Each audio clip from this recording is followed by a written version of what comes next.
Middle grades partnerships, Growing Girls and Gardens program started at Roland Park Country School in 2005. Growing Girls and Gardens is a very dynamic program in the sense that it nurtures the entire child. So the girls have the opportunity to learn how to garden and learn about the healthy food options to put in their bodies. They also get to build social relationships with girls who come from a completely different economic background than themselves.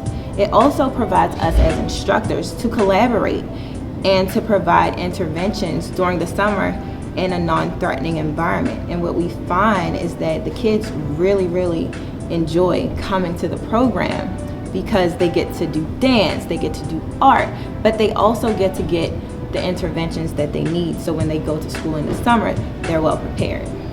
When I think about the program, the following phrases come to mind. Powerful partnerships for Baltimore students, unites independent and public school students, inspires girls to take risks academically, socially, and emotionally, encourages girls to take responsibility for themselves and their communities, and broadens their experiences. This year we introduced a new media literacy curriculum where the 7th graders are working on gender stereotypes that are in the media, 8th graders working on racial stereotypes that are in the media, and the 9th graders are working on how the city of Baltimore was portrayed in the media following the riots. The curriculum is broken down in 2 parts. One in deconstructing, so really analyzing the media and what values does it create, what values is it portraying. And then they have a second portion where they construct their own media. This is cross-curricular, where they're thinking about what they're creating in writing and thinking about what they're creating in art and what values does it portray.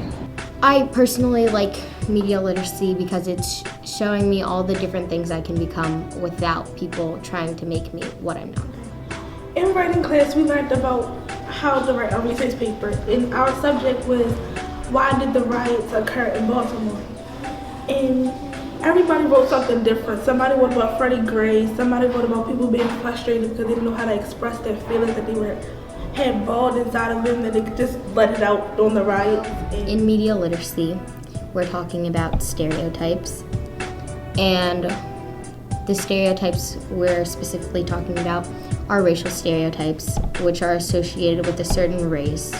So like Asian, white, black, the different stereotypes. And I think that these stereotypes need to stop because they're pushing all these different stereotypes on me, and while I'm young, and they're trying to make me become something I don't want to be and something I'm not. I know you love, so lips are moving. Tell me, do you think I'm down? I might be up, but I ain't stupid. So if you want me, circles with your tongue. And today in art class we're learning about pop art, and one thing that we did was onomatopoeia pop art, and it's just expressions that they use in comic books and other cartoon things. And we're also drawing pictures of ourselves using pictures that we've taken of our facial self-expressions, and they're just showing how we express ourselves and our personality, and we're going to eventually put them on canvases, but first you're going to trace it and draw it on this thin piece of paper. When people respect you, they learn how to say your name, okay? Because you're not a little girl anymore, right? You're not a little girl anymore. You don't want to be a little girl anymore. You're a young lady. So what does that mean?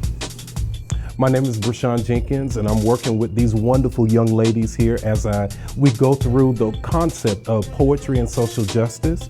What we're doing is we're reinforcing the work of Ms. Cockrell, where we're talking about media images and how young African American women, how they deal with gender, with stereotype, and even with confidence. So what we've been working on for the past couple of days is this piece that deals with beauty coming from within, and they're articulating it using dance, using poetry, using dramatics and action. I'm the science teacher at Ms. Cullen's, and so there is a water wheel that collects trash in the Inner Harbor, and I told my students about that a couple days ago during class.